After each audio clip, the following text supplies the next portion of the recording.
Hi Maxwell. Today I'm going to be reading you a story by Dr. Seuss called Gertrude McFuzz. Today is the 17th day of June 2017. I'm in Montana still, and it's a lot cooler here than it is in San Antonio or Phoenix. So here we go. Gertrude McFuzz. There once was a girl bird named Gertrude McFuzz, and she had the smallest plain tail ever was. One droopy drop feather, that's all she had, and oh, that one feather made Gertrude so sad. For there was another young bird that she knew, a fancy young birdie named Lala-Lee-Loo. And instead of one feather behind, she had two. Poor Gertrude, whenever she happened to spy Miss Lola-Lee-Loo flying by in the sky, she got very jealous, she frowned and she pouted. And then one day she got awfully mad and she shouted, "This just isn't fair. I have one, she has two. I must have a tail just like Lola-Lee-Loo." See, there's the one tail, and there's the one with two feathers right there. See? So she flew to her uncle, a doctor named Dake, whose office was high in a tree by the lake. And she cried, "Uncle Doctor, oh please do you know of some kind of pill that will make my tail grow?" "Tut tut," said the doctor, "such talk, how absurd. Your tail is just right for your kind of bird." Then Gertrude had tantrums. She raised such a din that finally her uncle, the doctor, gave in. And he told her just what she could find such a pill on the pillberry vine at the top of the hill. "Oh, thank you," chirped Gertrude McFuzz, and she flew right straight to the hill where the pillberry grew.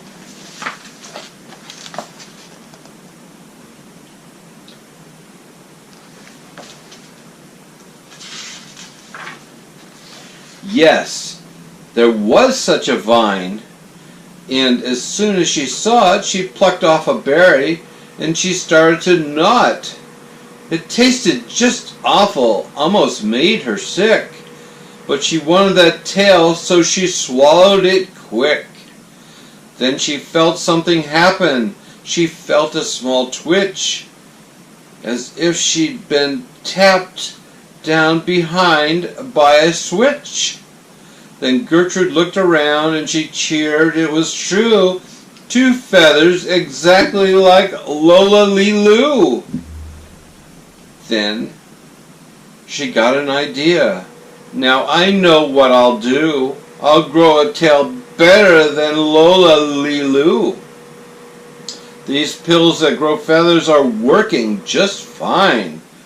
So she nibbled another one off the vine.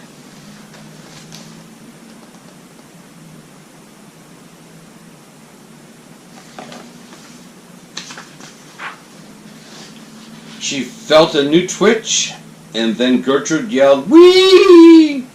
Miss Lola has only just two, and I have three." When Lola-Lee-Loo sees this beautiful stuff, she'll fall right down flat on her face, sure enough. "I'll show her who's pretty, I certainly will. Why, I'll make my tail even prettier still." She snatched at those berries that grew on the vine. She gobbed down 4, 5, 6, 7, 8, and 9. And she didn't stop eating until Gertrude McFuzz, till she had eaten 3 dozen. That's all that there was.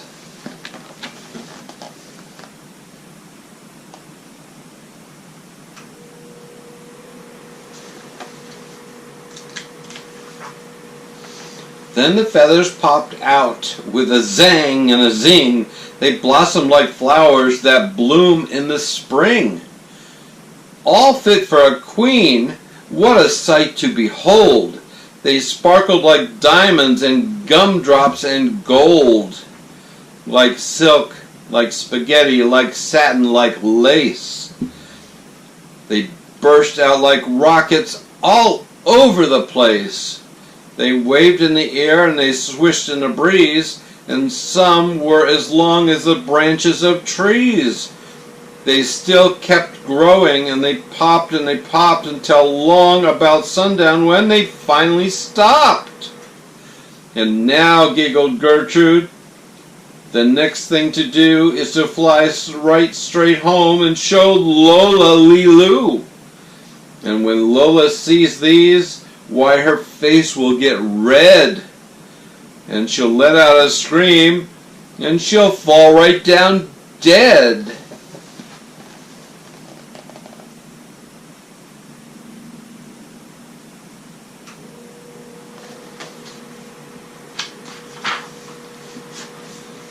Then she spread out her wings to take off from the ground, but with all those feathers she weighed 90 pounds.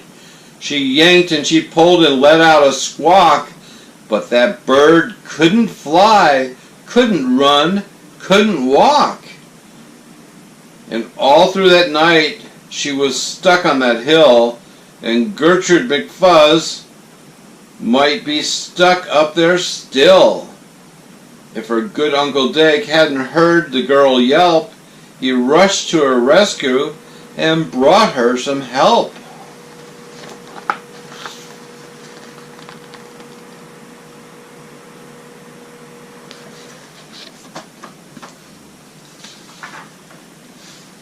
To lift Gertrude up almost broke all their beaks, and to fly her back home it took almost 2 weeks.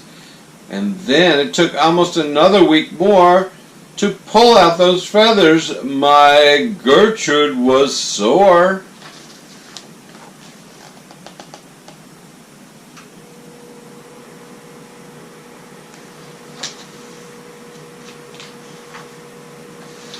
And finally, when all of the pulling was done, Gertrude behind her again just had one.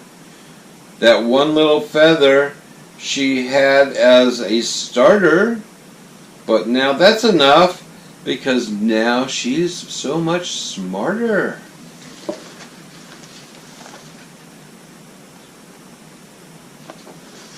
Okay, Max, that's the end of that story. I hope you liked it. Probably time for you to go to sleep. I love you, buddy. Pleasant dreams. Bye-bye.